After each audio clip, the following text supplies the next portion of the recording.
السلام علیکم۔ یہ سٹوری میرے اسکول ٹائم کی ہے جب میں یونیورسٹی ہاسٹل میں تھی۔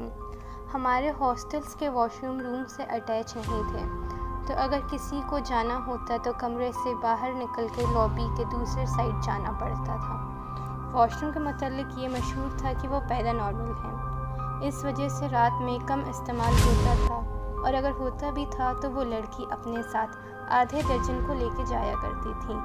پر میں ان سب پر یقین نہیں کرتی تھی۔ مجھے یہ سب من کی بنائی ہوئی کہانی لگتی تھی، جو کہ ہمارے سینئرز کی طرف سے تھی، کیونکہ ہر سال جب بچے آتے تو ریگنگ کے سلسلے میں طرح طرح کی کہانیاں سنائی جاتی تھیں۔ خیر، ایک رات 2 بجے قریب میں واش روم استعمال کرنے کے لیے اکیلی چلی گئی۔ ابھی میں واش روم میں تھی کہ مجھے بغل کے باتھ روم سے شاور کھلنے کی آواز آئی، اور میں حیران ہو گئی کہ اس وقت کون عقل مند نہانے کی سوچ رہا ہے۔ میں باہر آ کر ہاتھ دھونے کے لیے سنک میں پانی کھولی تو مجھے باتھ روم سے آوازیں آنے لگیں۔ میں فوراً ٹیپ بند کی تو صرف شاور کی ہی آواز تھی۔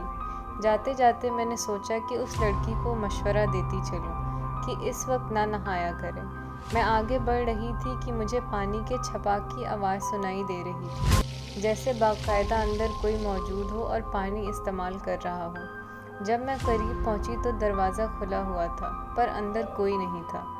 یہ دیکھ کر میں حیران ہو گئی۔